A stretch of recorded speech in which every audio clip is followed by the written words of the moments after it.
Hello, everyone, wherever you are around the world.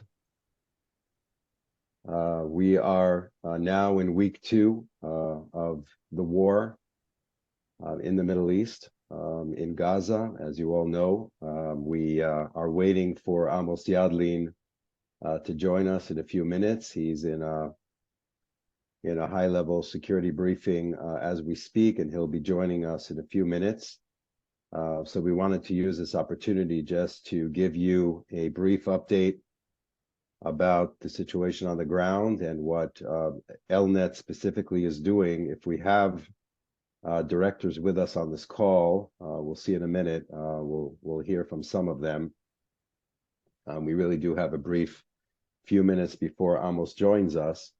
Let me just say that, some of this is, or much of this will be clear to all of you, those of you like us who are stuck to screens 24/7. You all know what is happening in Israel, what happened over the last week. It was the worst catastrophe in Israel's history. The highest number of Jews that were killed in one day or massacred in one day since the Holocaust. The numbers right now are really unthinkable, unfathomable. The numbers right now are 1,815 dead. That includes over 1,000 civilians and 455 bodies that have yet to be identified. They are assumed to be civilians as well. So that would be 1,455 civilians, nearly 300 IDF soldiers that were murdered, killed, many of them in their sleep, young women soldiers on the front lines, and over 60 police and first responders that were tragically killed in the efforts to protect these 20 plus communities that were attacked by thousands of terrorists that breached the border. But you all know that the number now of hostages, presumed hostages, is 199, but unfortunately that number will probably climb because the number of missing is over 400. So if you put all of this together, it's the numbers in the South, the percentages of the population that was there, that live there, that are no longer among us, those percentages are very, very high. And it's very, very clear that Israel will need to investigate what went wrong on the intelligence level, on the operational level, why it took so long to reorganize. And of course, on the political strategic level, there will be much soul searching in Israel, and we believe that Israel will learn the lessons and redirect the efforts in the country. There are leaders in the IDF and the security forces that are taking personal responsibility now, more and more. But all of this will be discussed after the war, but it will be in the background as we go through it. It's very, very clear that Israel will need to change the security paradigm that the country had until now, which was to maintain deterrence, to try to balance things. This will change now that Hamas has shown its true colors. Some say worse than ISIS, maybe even worse than the Nazis, because the Nazis hid what they did, and Hamas broadcast live what it was doing. So it's on a completely different level than we've ever seen before. And it will have to change for Israel to be a sovereign country, for Israel to have deterrence and the ability to live safely in the Middle East. It will have to rebalance its deterrence. It will have to change the security regime in Gaza completely, or else we won't have Israelis that will be willing to live in the South anymore. And this will also relate to other parts of the country. And you know that in the north right now, Israel's dealing with constant provocations by both Hezbollah, Hamas, and other terror groups that are operating on the border there. There have been many, many incidents over the last few days. And the fact that the United States is moving military assets into the Middle East, and that there's a constant train of leaders coming into the country, including President Biden, that is expected this week, reportedly Wednesday, and the German Chancellor that is on his way to Israel as we speak, the French Foreign Minister who's leaving now.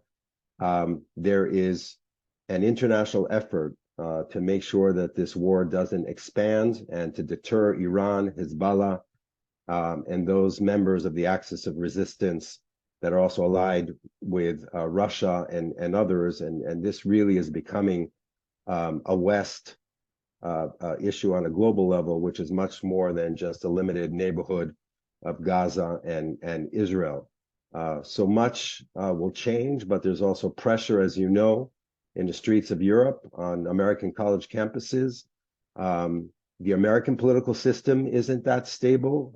We have a very strong expression of support by this administration, but you have no Speaker of the House. You've got a strong isolationist stream in the Republican Party, and of course, hostility to Israel on the hard left in the Democratic Party. So it is important to have Europe's voice heard, not just in support of Israel, but also in support of the United States. The West has to stand together. And this is one of the reasons why ELNET is focused so intensively on engaging European leaders right now, on bringing emergency delegations to Israel from multiple countries in Europe, so that they will see the situation in the South with their own eyes. And by the way, there's a lot of revisionism out there, and the BDS movement, the pro-Iranian movements, the pro-Hamas movements out there, from college campuses to world media, are trying to change the narrative and erase the facts that we all saw with our own eyes. So this is a battle for the truth. It's a battle, a strategic battle, a PR battle, a diplomatic battle. And the effort to bring European delegations to Israel right now is front and center in our minds. So we had a very prominent French visitor in Israel, Bernard-Henri Lévy, on the second day of the war. He was in the South with ELNET under fire for 3 days to see for his own eyes what was happening. And in many cases, ELNET was the first in the kibbutzim in the South, even before Israeli television was allowed in. And Bernard Lévy went back to spread that message, and he'll continue doing that throughout Europe and throughout the world. And last night we had our second delegation, which is a very prominent French delegation of members of the National Assembly in France and the Senate in France, led by the former Prime Minister Manuel Valls and other committee heads that are in Israel right now in the South to see the situation firsthand. And they share what they see on Twitter and social media and in other outlets with the community in Europe. So this is not going to be an easy fight, but it's a critical fight for the future of Israel, and we would argue the future of the West. And Europe and the United States need to stand together in support of Israel and in an effort to change the strategic reality in the Middle East, for the benefit of those Palestinians that are victims of Hamas in Gaza, and certainly for the benefit of Israel and the future security of the region. Pascaline, do we have any directors on with us that we can we have introduce? Amos that joined us in the meantime. Okay, he's with us now? Yes. Okay, terrific. So let's move on to Pascaline. Pascaline is the head of our strategic dialogue division. And Pascaline, the floor is yours to introduce Amos and the topic.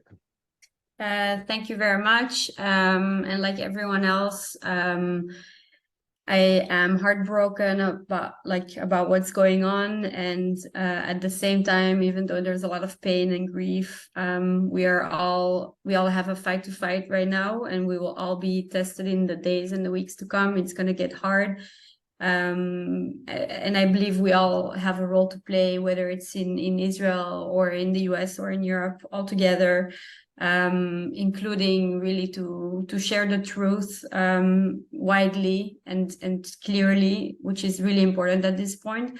I have the honor to present to you Major General Amos Yadlin, who is the chair of ELNET's Forum of Strategic Dialogue, which has been around the clock working since the war started. And I'm very happy that you could find time in your schedule to join us, to be with us, and to update us about what's going on at this point, and talk to us about the strategic implications, and to update us regarding the current war with Gaza, but also, of course, what's going on in the north, and looking even further what's going on with Iran. I think everyone knows Amos by now, but just a few words for anyone new joining. He is currently also president and founder of Mind Israel, which is a new think tank in Israel, recently launched a few months ago. He was before that senior fellow at Harvard's Kennedy School Belfer Center. And before that, for the past decade, he was the director of Israel's most important think tank, the INSS. And of course, before that, he had a long career in the IDF, and he was the head of the military intelligence. Without further ado, Amos, I will give the floor to you, and looking forward to hearing your thoughts and guidance. Thank you very much, Pascaline. Just write down that it's not a think tank, what I'm running now. It's advisory company. But let's start from Simchat Torah, 10 days ago. Catastrophic day for Israel and the Jewish people. 1,300 Israelis were killed, thousands of them civilians, women, children, elderly, people that were killed brutally by Hamas in the country that we founded, our grandfather and my father, for the sake that Jews will not be in a pogrom again.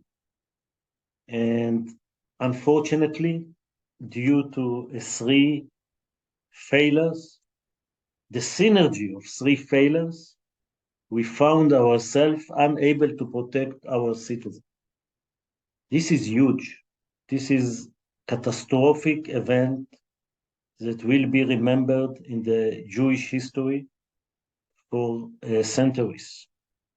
It's even more problematic than the failure of Yom Kippur War 50 years ago and one day. Intelligence failure that I cannot understand. I used to be the head of intelligence. It should never happen.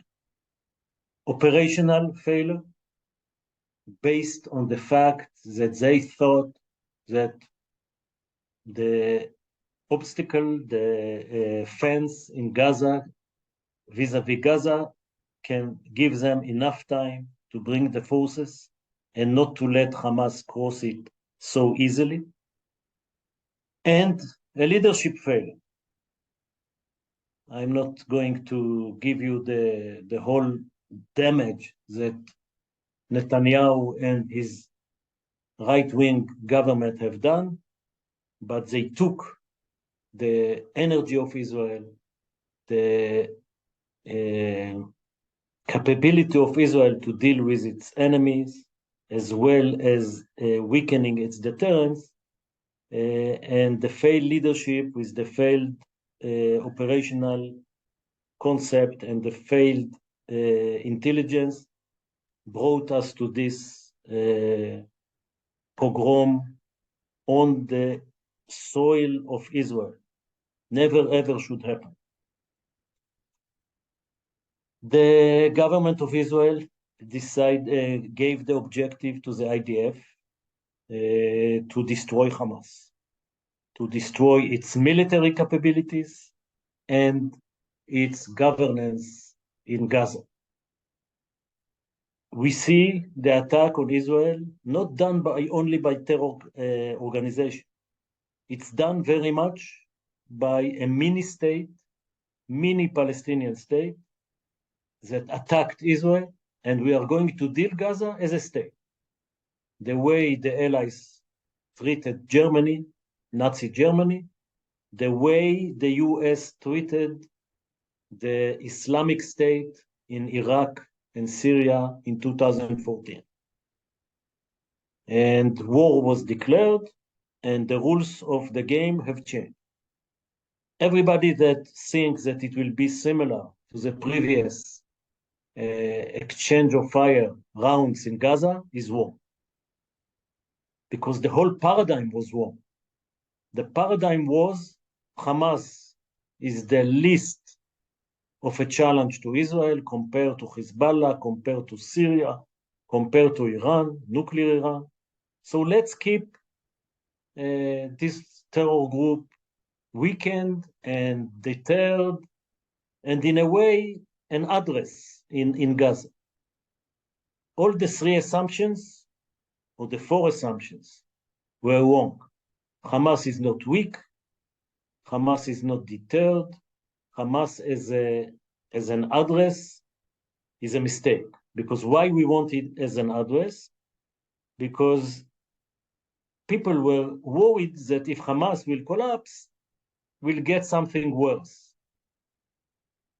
Like Al-Qaeda, like ISIS, like Somalia gangs. What we found out in Simchat Torah that nothing can be worse than Hamas. I hope you are not looking at the pictures that Hamas posted on social network. By the way, they are taking them away now when they understand what it has done to the legitimacy of Israel to destroy them. But we have more than 100 terrorists that were surrounded.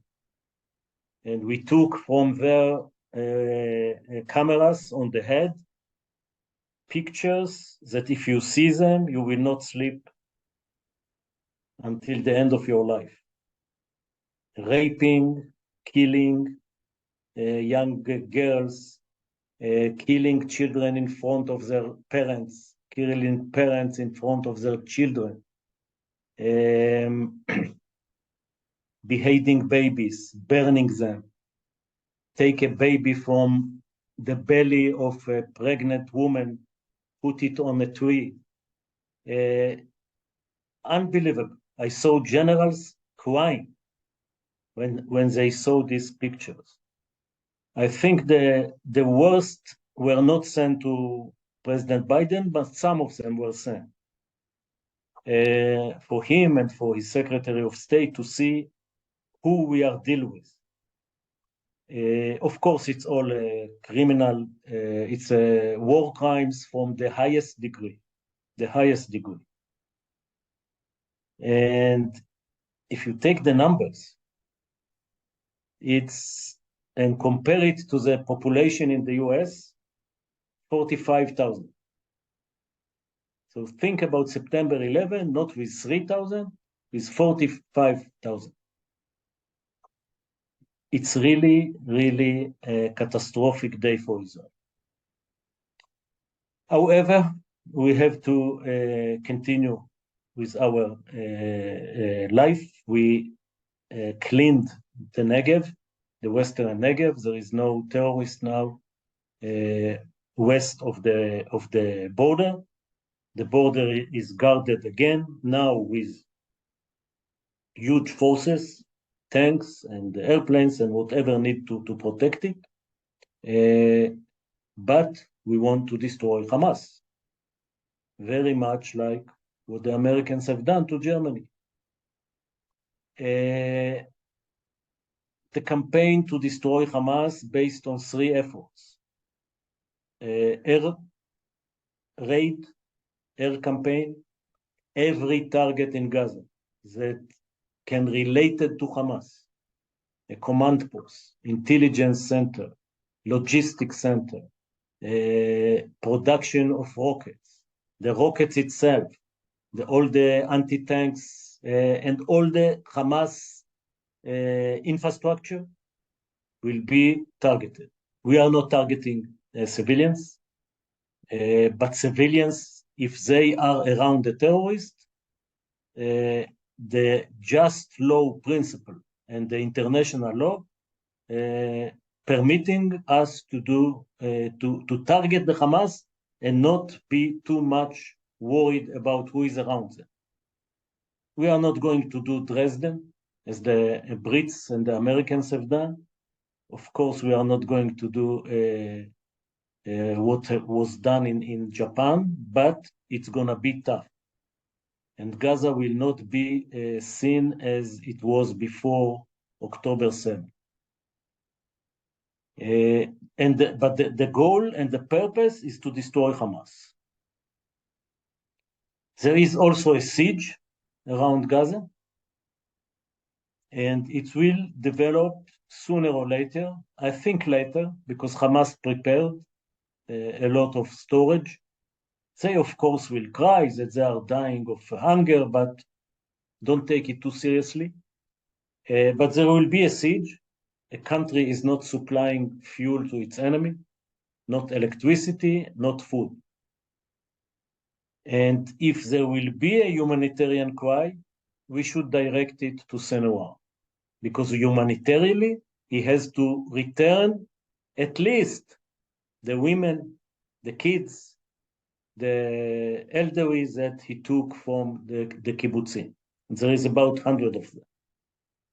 I was yesterday in a TV studio analyzing the strategic situation, but the item right after me was a man, young man, that Hamas took his wife and 2 children, 5 or 6 years old, 2 girls.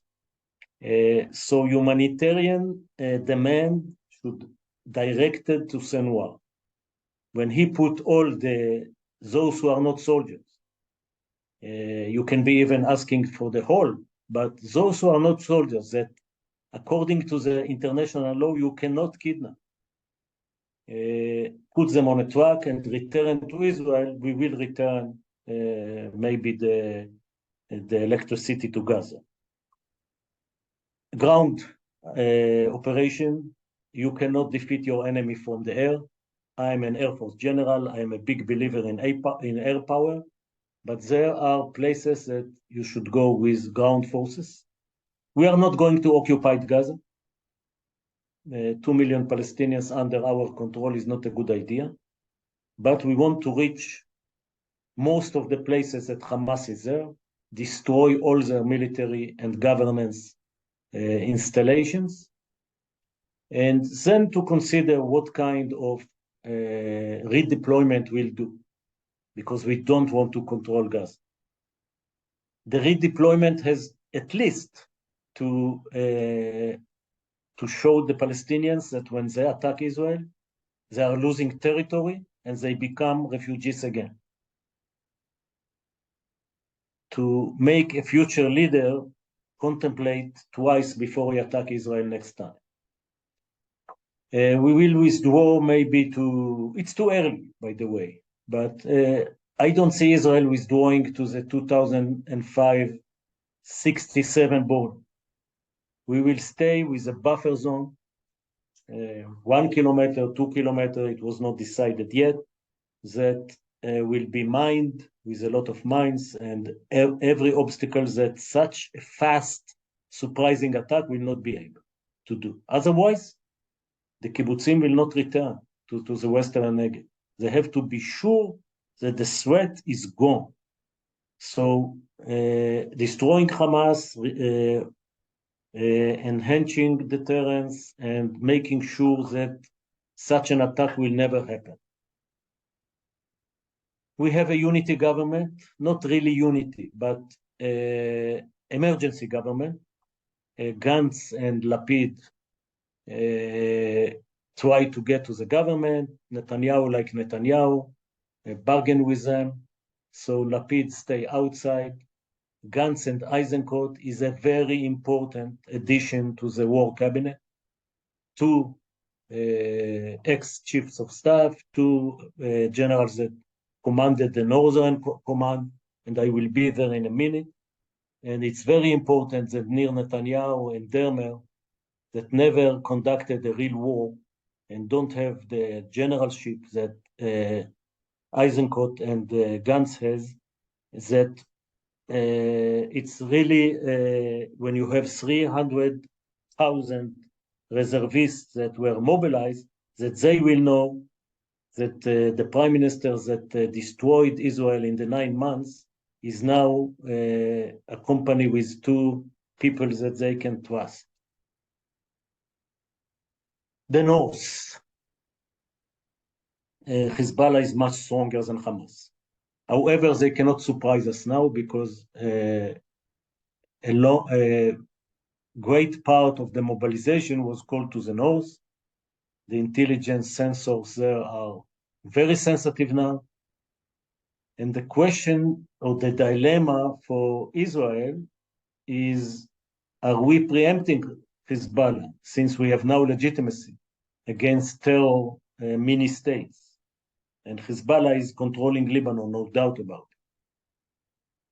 it. Since it was today in Yediot Achronot on the headlines, the decision was made not to open a new front in the north, mostly because the request from the President of the United States. That promise that if Hamas will attack Israel, we will fight shoulder to shoulder together. It is also making sense that Israel will concentrate on one front and will use the legitimacy that we have vis-a-vis Hamas after their barbaric behavior and murderous attack, and the legitimacy vis-a-vis the North is not that high. You can hear the airplanes all the time. But in the north, there is a player called Nasrallah, and he may initiate a war. What we see by now, and let me share with you, can you give me a possibility to share my screen? Yes. I see 3 modus operandi of Hezbollah according to their objective. If they want to go to war, they will go directly to war. I don't see it happening at all.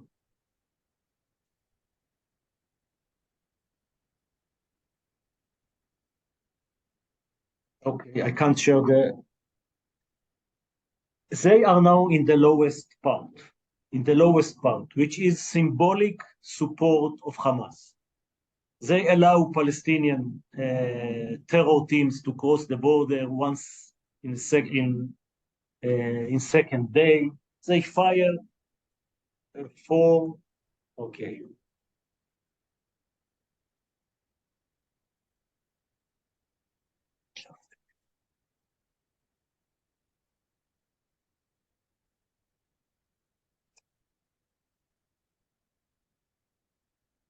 I skip it anyway. You can share now. You should be able to share.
Okay.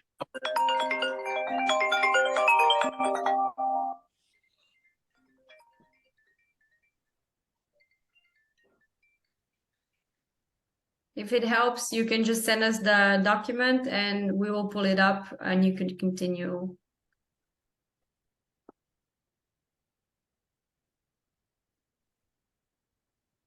A minute, but I succeeded. Ah. Can you see it? Yes. Okay.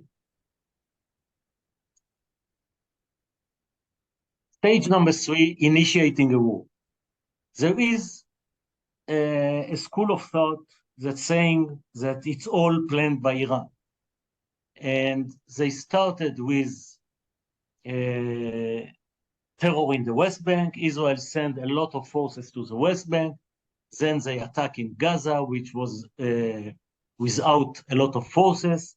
When Israel will get to Gaza, they will start the war in the north and then send the Shia militia from Iraq and Syria to the border, and Iran will give the final knockout on Israel. There is no intelligence that supports this theory, and the behavior of Nasrallah and Iran is very careful, especially since the US joined Israel by deterring them. The president's speech was the best speech I ever listened to from a leader, from a president in the US. It was much better than the speech of our prime minister. He supported Israel morally, diplomatically, militarily, and support the war and deter Hezbollah. So initiating a war, I don't see it as a possibility. But after the intelligence failure in the south, you have to be ready that the assessment that they will not initiate the war will not be met by a weak operation. So the north is full with military divisions of the IDF. Intelligence sensitivity was brought to a maximum, and Israel will not be surprised in the north.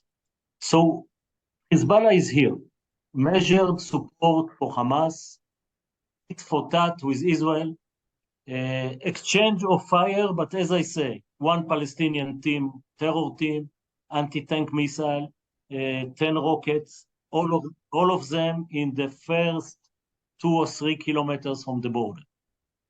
I guess they will move here. Israel will start the ground campaign. Then they will try to have a significant support for Hezbollah. They already said that this is a red line. They have said it, the Iranians said it, but I think this is more an attempt to deter and not a real red line.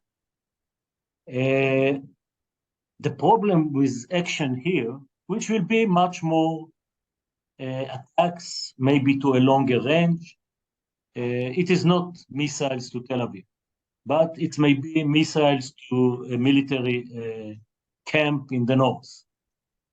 The problem here that somehow what they are doing and what we are reacting to may unintentionally escalate by miscalculation of Hezbollah or Israel into a full-scale war. So the fact that Hezbollah decided not to attack Israel and Israel decided not to attack Hezbollah should be checked all the time, especially when the ground operation will start. So this is the north.